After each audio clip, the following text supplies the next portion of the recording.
ఎవరైనా జైల్లో ఉన్నారండి, వాళ్ళకి పెళ్లి కార్డు కబురు వచ్చిందని చెప్పి వెళ్ళగలుగుతారా?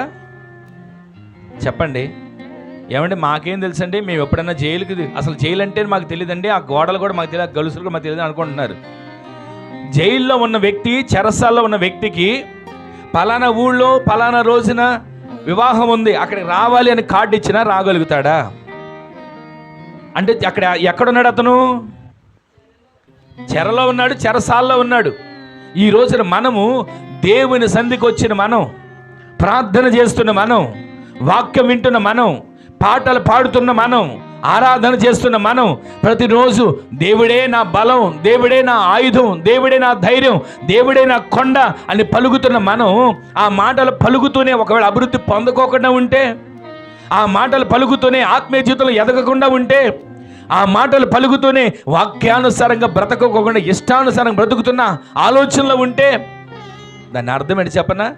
చెరలో ఉన్నట్టే. దేవుని సందుకు వచ్చిన మనం దినదినము అభివృద్ధి పొందాలి. ఆమెను చెప్పండి. ఇస్సాకు తనది కాని ప్రాంతంలో విత్తనం వేసి ఏం పొందుకున్నాడు? 100 ఫలం పొందుకున్నాడు. దేశం తనది కాదు, ప్రాంతం తనది కాదు, జనులు తన వాళ్ళు కారు. ఏదో ఆ ప్రాంతంలో ఉండడానికి వాళ్ళ దగ్గర కొంచెం పర్మిషన్ తీసుకొని అక్కడ పంట పండించుకుంటున్నాడు.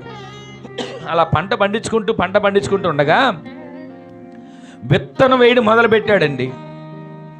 దేవుడు అతను ఆశీర్వదించడం మొదలుపెట్టాడు. ఆమెను చెప్పండి. ఈ రోజున మీరు ఎక్కడ ఏ ప్రాంతంలో ఉన్నా సరే, ఒకవేళ మీ పంట కానీ, పొలాలు కానీ, పాడి పశువులు కానీ, మీ జీవనోపాధి కానీ ఎక్కడున్నా సరే, మీరున్న ప్రాంతం దీవించబడాలి. చెప్పండి గట్టిగా ఆమెనని. మీరున్న ఇంటి పరిసర ప్రాంతాల కుటుంబాలు కూడా దీవించబడాలి. ఆమెను చెప్పండి. ఎందుకని? మీరు దేవుని చేత ఆశీర్వదించబడిన జనాంగంగా మార్చబడుదురుగాక. మీరు ఒక్కరు ఆశీర్వదించబడితే చాలు, మీ ద్వారా మీ ఇరుగు పొరుగు కుటుంబాలన్నిటిని నా ప్రభు ఆశీర్వదించునుగాక. మీరు ఒక్కరు మీ ఇంట్లో ప్రార్థన చేసిన చాలు, మీ ప్రార్థన ద్వారా మీ ప్రాంతం కాపాడబడునుగాక. నేను వారిని విస్తరింపజేస్తా, నేను వారిని విడుదల చేస్తా, నేను వారిని గనులుగా చేస్తా. మునుపటి కంటే అధికమైన మేలు వారికి చేస్తా అంటున్న దేవుడు, ఈ మేలు నీకు నాకు జరగాలంటే, ఈ మేలు నీవు నేను పొందుకోవాలంటే ఒకే ఒక్క మాట ఈ రాత్రి మనం వింటున్నాం.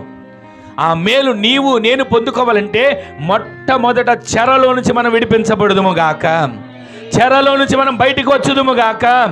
ఆ చెర ఎలాంటి చెర అయినా కావచ్చు, పాపపు బంధకాలని చెర కావచ్చు, అసమాధానం గొడవలు అనే చెర కావచ్చు, మాట కల